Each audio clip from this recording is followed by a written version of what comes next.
Seorang pemulung menikahi polwan cantik. Namun di hari pernikahan yang seharusnya penuh kebahagiaan, semua berubah menjadi luka. Bukan doa yang mereka terima, melainkan hinaan dan ejekan, bahkan dari rekan-rekan seangkatan sang polwan sendiri. Di hadapan para tamu, mereka dipermalukan, tapi siapa sangka, perjalanan hidup justru membawa kisah ini ke arah yang tak pernah diduga. Hujan deras turun sore itu, membasahi jalanan pasar tradisional yang becek dan licin. Suara para pedagang yang menutup lapak bercampur dengan teriakan anak-anak kecil yang berlarian mencari tempat berteduh. Di antara keramaian itu, seorang pemulung bernama Rangga sedang berjalan dengan karung besar di punggungnya.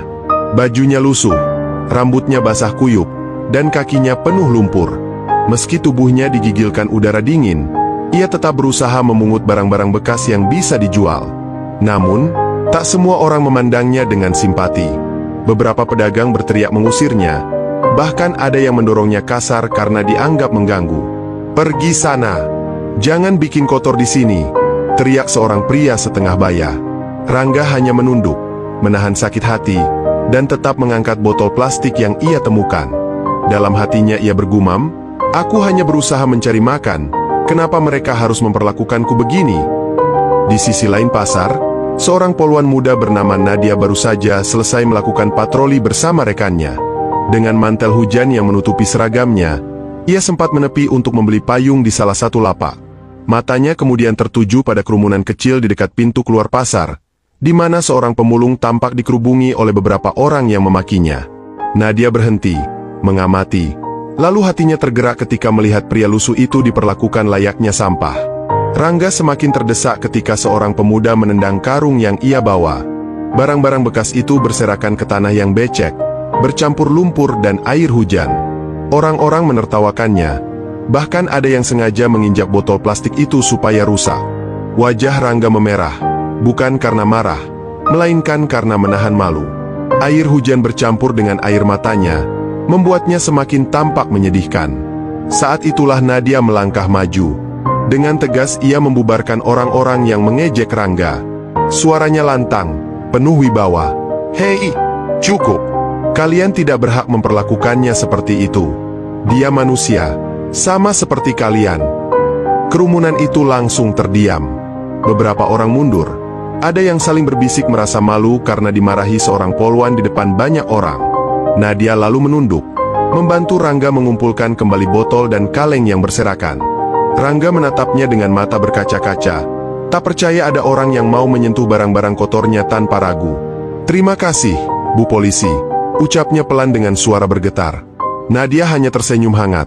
"Namaku Nadia, jangan panggil saya Bu Polisi. Kamu juga punya nama, kan?" Dengan sedikit ragu, Rangga menjawab, "Saya Rangga, Mbak. Maaf sudah merepotkan. Sepertinya semua orang memang tidak suka melihat saya di sini." Nadia menggeleng pelan. "Bukan begitu, Rangga. Dunia ini memang sering kejam pada orang kecil. Tapi bukan berarti kamu tidak berharga.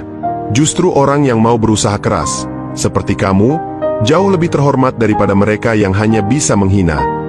Hujan mulai reda, menyisakan sisa-sisa gerimis yang menetes dari atap-atap kios.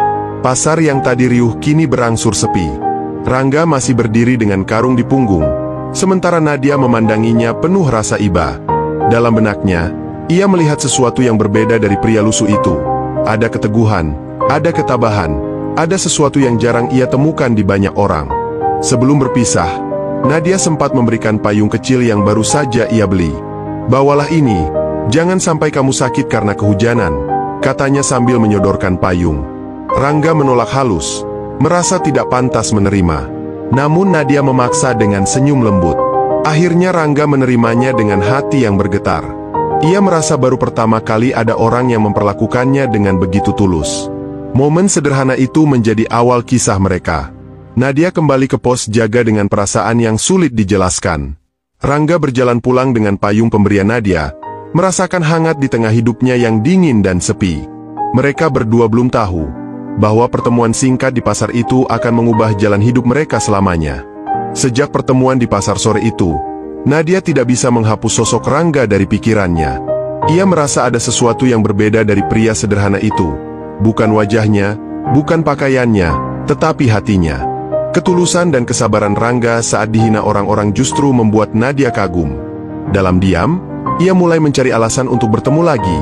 Bahkan beberapa kali sengaja melewati jalur patroli yang dekat dengan tempat Rangga biasa mengumpulkan barang bekas.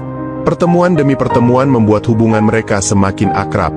Nadia sering membawakan makanan kecil untuk Rangga, sementara Rangga selalu menyambutnya dengan senyum penuh syukur. Dari obrolan sederhana di tepi jalan hingga percakapan panjang di bawah pohon rindang, keduanya menemukan kenyamanan yang tak bisa dijelaskan. Nadia merasakan ketenangan, sementara Rangga merasa dihargai seperti manusia seutuhnya, bukan sekadar pemulung lusuh. Namun, kebersamaan itu tidak lepas dari pandangan orang lain. Rekan-rekan poluan Nadia mulai curiga ketika melihatnya sering berbicara dengan seorang pemulung. Di kantor, bisik-bisik mulai terdengar. Masa si Nadia, poluan cantik dan cerdas itu, dekat dengan seorang pemulung?